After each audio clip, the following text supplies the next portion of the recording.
All right. Spencer, sorry, Aaron, go ahead. Oh, nothing. I just said wireless. Is there anything, Aaron? Wireless mic. Because it's kind of not fair when I talk about our relationship and whether or not I'm a dick within it, and then you don't have. And now that you have the mic, is there anything that I said that you need to counter or clarify or? Sad woo from the audience. Like, did I lie? Did I lie about anything that you need to correct me on, or? No. I don't think so. I feel, I mean, at Harmontown, I guess we're honest about our feelings. I feel a little raw. Well, by the tour in general. My cheeks weren't totally dry backstage. What, I made you cry tonight? Oh, I don't know. During the show? Like, or no, before the show? It's fine. I don't want to be, I don't know. It's kind of a bummer listening to you talk about jerking off to a 17-year-old with a ponytail. Ladies? It was you, yeah. It was you. It's fine. I don't want it to be a thing, because Dan and I have had this conversation a million times over, but... Are you saying you cried during that backstage? Look, man, I'm just being honest. I'm not saying it's the way to be. I don't know if anyone listens to my podcast, but I don't start it by saying, "Hey, I'm perfect. Here goes." So I don't know. It bummed me out a little bit. I'm sorry. Given the sexual activity we had this afternoon, I felt made me feel a little sad. Because it was unreciprocated. Because it was one-sided, and I have a fever. It's hey man. It's all about. It was all about me this afternoon. You're saying it was unreciprocated sex that went on today? Like Dan was being selfish in bed today? We had 2 hours to get some rest. I had a fever. I had chills. Like, she asked me, "Is there? Can I help you out?" Like, kind of. I can't remember how she put it. I did not say, "Can I help you out?" I can't remember how you put it, but my response was, "Is it okay if I just lay here?" It's like, fine. Which was your opportunity to say no. I'm really not upset about it. I mean, it probably speaks more to my own insecurity, but when it speaks to your desire to have sex. Like, it speaks to your tour. Yeah, on the tour things are slower sexually. So when I watch you on stage fantasize about a volleyball playing 17-year-old, I want to kill myself, because I'm like, well, I'm not that. Well, and I wish I was. I have red hair. No, I wish. I don't wish I was. Okay. Well, I understand that. That wasn't supposed to be a black voice. That was just and yet it was. Yeah, and yet it was. And yet it was. I don't know. I guess after last night and the last couple of days, I feel a little low. I feel a little defeated. I don't feel super. I guess maybe I don't feel. I love you, but I don't feel super hyped on our relationship right now. But.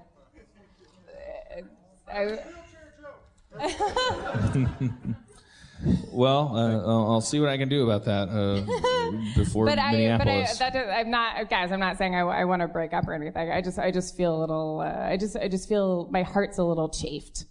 I used to be really fat, and when I would go to a water park, my thighs would get all red and bloody, and that's what my heart feels like. Oh God, I'm so sorry. Hey, Joel. D&D. Joel, take it easy back there, would you? Joel's now pumping his fists. But I think the show is going great. I think Pittsburgh's awesome. Everyone here is super. It's one of the great. It's one of the top 3 towns in the nation to break up in. Did you guys know that? Your dream. Everyone at the merch table was so cool and so nice, and it was great. Well, Spencer, I mean, I hate to throw call an audible, because you've prepared this stuff, and also, but you're very willing to adapt on the fly to stuff that we do. Maybe is there a way during this little fantasy segment that we do in D&D for Dan and Aaron's characters to maybe find some sort of connection, maybe patch up some of these wounds? Is that possible? Yeah. All right.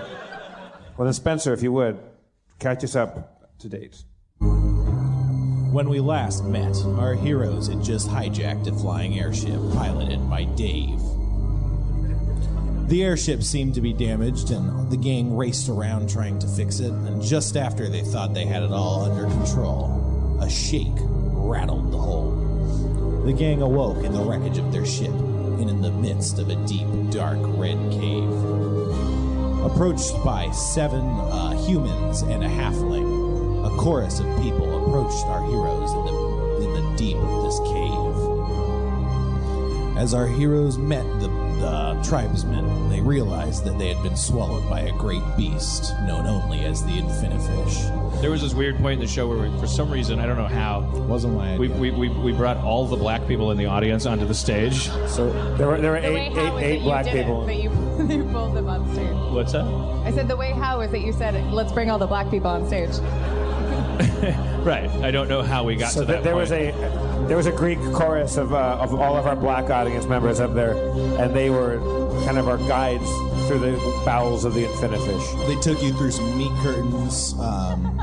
They did a dance that opened the way forward, and you got to their village, which is where you are now. Perfect time. Again, 9 seconds left on the track, and he knows exactly how to end it. It's Back amazing. timing.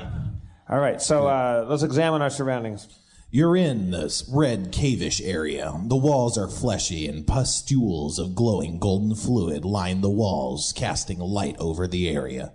Several scrap hovels have been shored together from various pits of pieces of ship and or crates and or other items. There's about 17 or 18 of these dwellings, and they seem quite, modest, but workable. Cozy. Yeah, cozy for inside of an animal.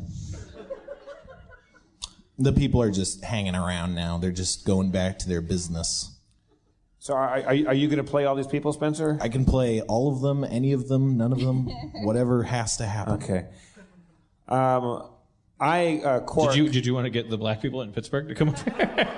Let's bring them out. Pittsburgh black people. It was a joke. Quick suggestion. I don't know how I felt about having done it. It was an organic thing that halfway through it I was like, what are we doing? We're dehumanizing black people.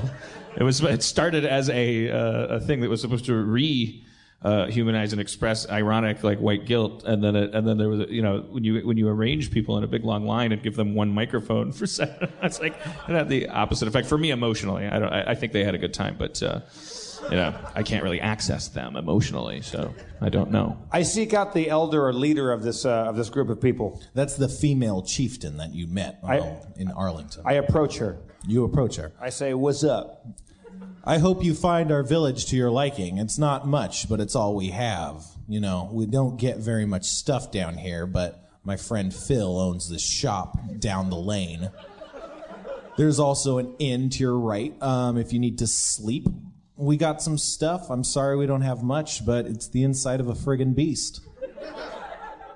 We probably definitely need some sleep at this point, I imagine, right? Well, I'm bushed, and I notice some strange tension between Mulray and Sedana and Sharpie Butts a lot. So I find the nearest humble dwelling that a gnome barbarian might find, and I hit the hay. That happens. You take your leave gracefully. I find a reflective surface on a wall, and I walk over to it, and I brush my hair. You find no reflective surface. No, all right. I walk over to some sort of wall, and I imagine that there's something there, and I stare at it, and I brush my hair. Okay. You look beautiful since becoming a woman.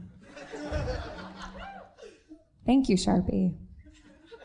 Look, said some things back in the epiglottis that I regret, I guess. Because you guess? You guess you regret them? Or you actually regret them? Well, I regret making you feel bad. I don't want to do that. I like you. But if I hadn't felt bad, everything you said would have been fine. I don't know. I mean, it's like how much like I don't know, tap dancing do you want done for your sake? Very little. Very little. All I have to do is just not say certain stuff during a show that I'm doing. Like all I have to do is think about you. All right, pause. D&D pause. It was on pause. Yeah. I was just being open about my feelings, and I qualified it by saying that I think it's just about my insecurity. After the show, I wouldn't give you a note saying I don't think you should have done that bit, because I think it was fine. Artistically, I think it was totally cool. And I just said I was sorry that you insecure. were hurt. I said I'm sorry that you were hurt, which is the truth. Okay, that's fine. And your fine. question was, you're sorry that I was hurt, but if I wasn't hurt, you would have thought that was okay. So here we go. Now that's a note. That's a behavioral adjustment. Well, I mean, Dan, I was being Lauren. What? Well, let's back up a little. If we're actually going to talk about this in front of all of our best friends. Can I get you guys a couple drinks? When we had that fight the other night, you apologized, and then in the morning I was still feeling sad. And I said to you, I still feel sad about this, and your response was, "So what?" Yeah, because we had a fucking drunken fight the previous night, and it's not. We have to get, but we you have to get on a said, tour but bus, and the fight will keep. You slung a lot of arrows. Arrows. So it was a lot. It was a lot. It was more than usual. But after talking about it on stage last night, I was fine. And hypothetically, I'm fine now. I guess I'm feeling a little insecure. I feel a little undesirable. Well, you're the hottest girlfriend I've ever had. Oh, thank you. Is that the? I mean, because it seems like I realize that we all have like kind of fundamental needs to feel like sexy and stuff, but like there's a certain point at which like I love you. I'm in love with you. I want to spend the rest of my life with you, and like what the idea that a piece of pornography or like a primal urge is somehow a threat to you. No, it's not that. It's when when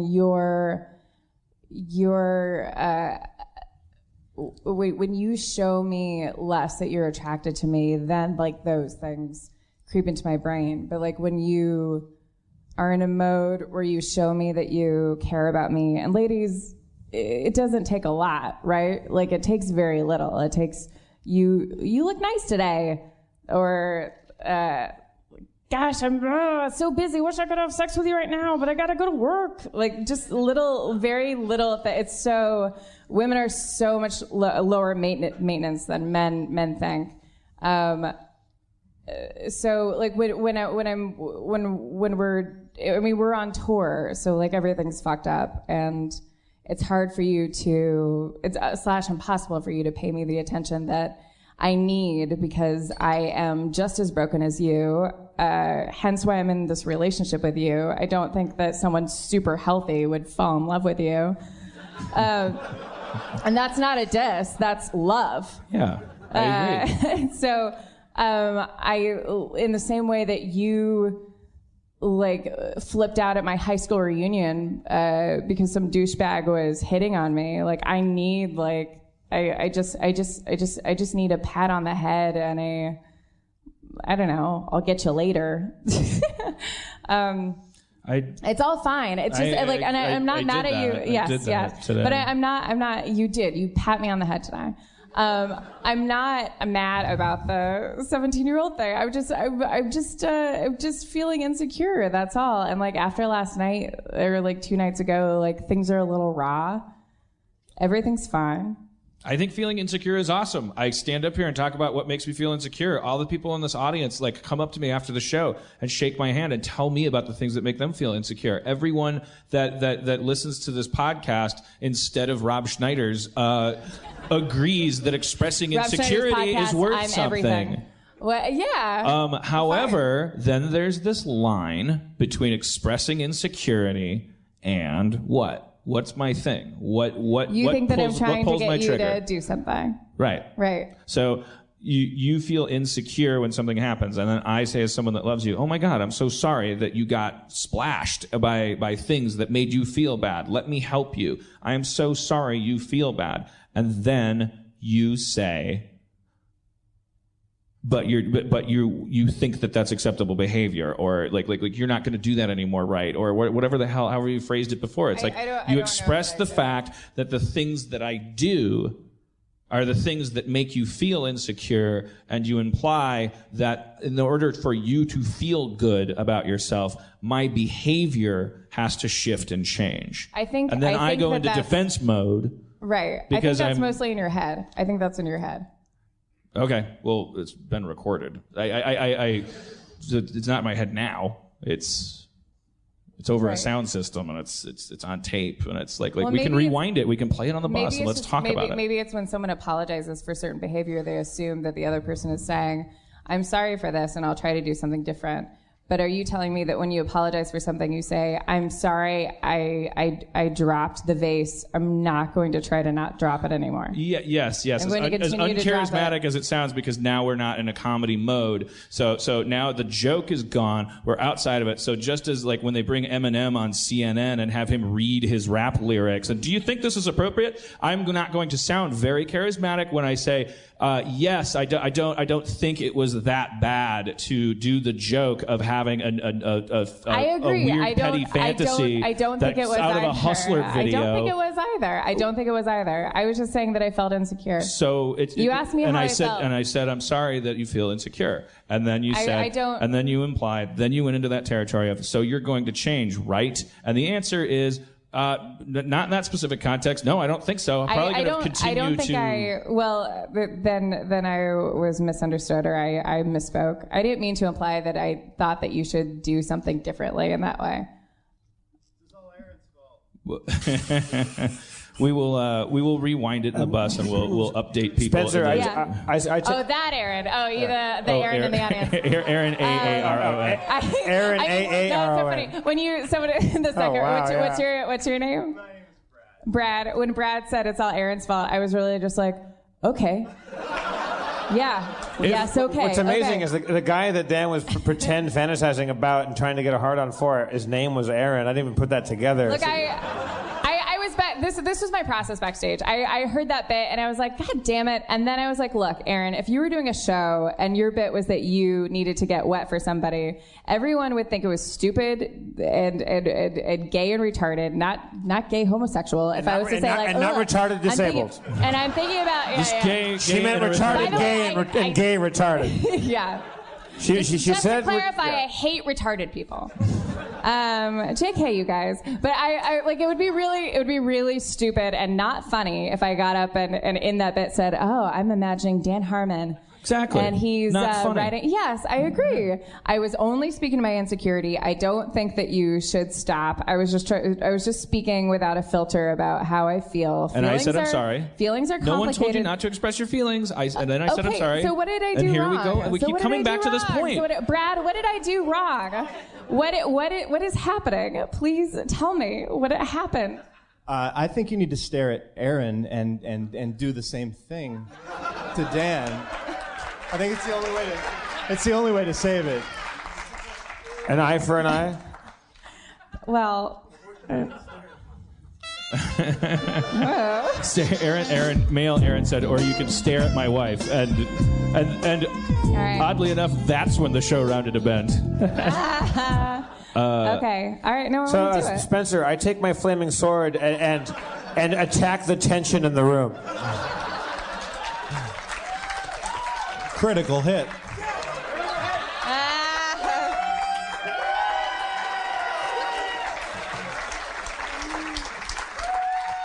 Interesting enough, this is a lot like... Dan, for realsies, I wasn't telling you to stop doing that. Okay. Well, good. I'm sorry I misinterpreted it. Then I'm very sorry I misinterpreted that, because that is exactly the message I received. And I love you. And I would never do this with anyone. Like, I've never been in a relationship like this. I'm relieving the tension. I critically hit the tension. That's why I'm saying to her, I love you. I don't want anything to ever hurt you. I want to be with you forever. I'm perfectly capable of saying that. It's not everything else is like this cosmetic, like weird behavioral adjustment that I don't cotton to. You know, I love you too, and I'm imperfect, and sometimes I will feel bad. Sometimes I'll feel bad about things, and I'm just telling you how I feel about something, and I'm not giving you a note. Okay. You don't want to change me. I don't want to change you. I don't want to change you. There would be too many changes. Hypothetically, I mean, I don't. I think you're perfect in your imperfection. Okay. So where's Gooskies at, you guys? Where do we go? But I love you very much. I'm sorry. We should, you guys, you two should keep. Oh, they kiss. Let's all just quietly sneak out and go to Gooskies. Dan, can I ask you something? Yeah. Can I move in with you after the tour? Wow, that hairpin turn. Do you think? Can I answer that question with a question? Do you think these are healthy circumstances under which to get a yes? No, I just think they're good for the show. Okay. I awake from my sleep, together. Spencer. That happens. And I walk into the hut where Sharpie and Mulrain are talking, and I enter the hut and I go, oh boy, I had a really healthy night's sleep. Holy moly, what did you guys do? What did you talk about? I mean, what's the upshot? I don't want to go through a big thing. What's the headlines? We dreamt of a futuristic world where our voices were louder than they should be, and a chorus of angels watched us argue about things that only made sense in that world. So welcome. Cool sword. Thank you. Mike and Jen got this for me, isn't it? Gorgeous. You know, Mike sculpted all this, all the foam on this. He didn't just buy it this way. He sculpted it. Why don't you fuck him? And we're back. The greatest adventure. Reset. All right. We'll edit it out. No, the fuck you will. That stays in, baby. All it stays in. You think the director of the documentary is like, or you think he's just bummed he's out? backstage like the guy from the Highlander, like, He's having the opposite experience of the audience. I have a movie! It's inversely proportionate. Like they're like, well, oh my God, the babysitter is going to make $90 tonight, and Neil's like, yeah, for the power of Grayskull. Oh man. Has there ever been a podcast where boyfriend and girlfriend got into it that much? I mean, maybe I don't listen to a lot of podcasts. That's pretty wild, right? Let's not congratulate ourselves too much. Let's take the time they gave us. I'm saying there's a reason why there isn't a lot of those. I don't know. It's a ratings disaster. I mean, it's, I don't root for anybody's sadness or uncomfortability, but it's very fascinating to sit this close to that kind of conversation. And the fact that you're so absolutely comfortable doing that in front of people. So what happens when there's you make your 17 religion cameras honesty? in here, and there's 200 people, and you guys just bare your souls as if we're not even here, which makes me believe that you don't think we're here. Which is the definition of sociopathy. You're both so narcissistic that you don't know I am sitting over here and going to the camera. Can't we both join forces and fail to consider the entire world's feelings? Sure. Wait, how about this, Dan? Maybe you guys should just cast Ray of Frost on other people's knowledge of your existence. I don't know what that means. It's a level 0 spell. I think it's fascinating that you guys are. I'm not easily embarrassed. I don't know that I could sit in front of this group of people and turn this into Sally Jesse Raphael. Spencer, we're attacked by monogamy. Go. Creeping into the room, you hear the dull, monotonous thuds of your significant other. You roll over and pretend you're not awake. He's a goddamn genius. What kind of pressure do you think I'm under? I have a better writer sitting next to me who's half my age. I took him on this tour. I was like inviting a homeless person to Thanksgiving. I'm being a big charitable guy. Let's take the Dungeon Master on the rock bus. He's a fucking genius. Yeah. I am dead in the water. I was supposed to be writing my Fox pilot. I fucking blew it. I turned the CBS one in, but my career is dying back home, and this guy is ascending to stardom. He is. You're empowering somebody. That's more important. It is. I know. That's why I'm a great person, because a lesser man would be really, really sabotaging you. You're a very threatening person. I love you. God damn it. What's that? Oh, he's not from Alaska. No, yeah. All right. I don't look. The last thing I'm going to do is go. Why would you say that? When we just talk for 90 minutes about about something where you could have asked that every 30 seconds. All right. Let's get back to the game, and let's just bring this thing into the station on a dime. All right. Well, you're Pittsburgh steel dime. You're on track to live in the belly of this fish for the rest of your life right now. Right. It's an infinifish. And my mom. What did my mom say? That nursery rhyme about the infinifish? It'll eat you. She was right. All right, so clearly these people, they couldn't get out of here for a reason. Did they lack some sort of knowledge or tool that we have to get out of the infinifish? Maybe. I approached the wall with the yellow pustules on it and examined those. You examine the pustules. They seem to secrete a vicious odor, as well as light, casting light into the room. I take I take a throwing knife and stand back 12 paces and throw a throwing knife into one of the pustules and see what happens. The pustule pops with a sickening burst. Sickly fluid pours forth.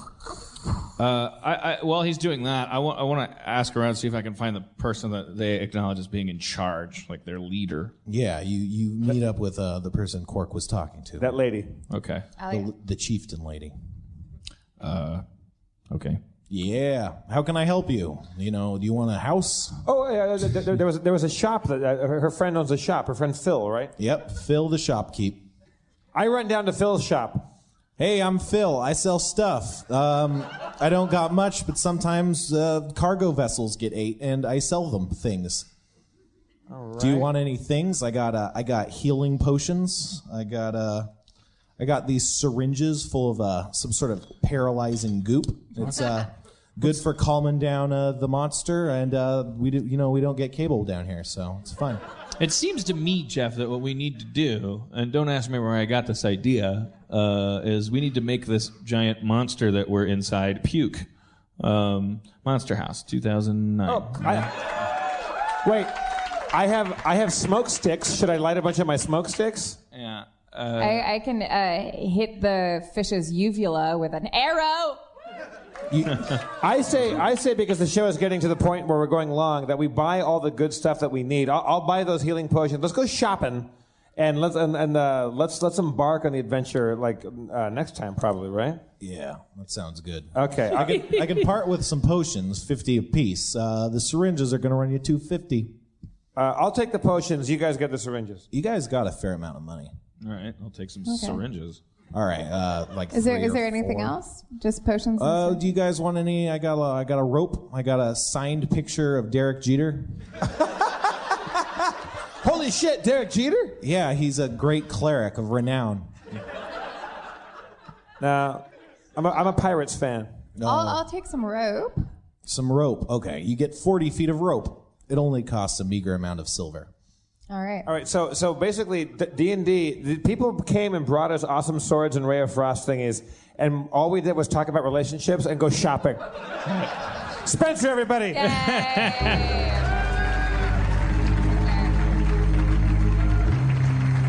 Aaron McGathy. Thank you. Thank you, everyone, for indulging that conversation. Sorry if it became weird. Thank you, Spencer. Thank you, Aaron. Wow.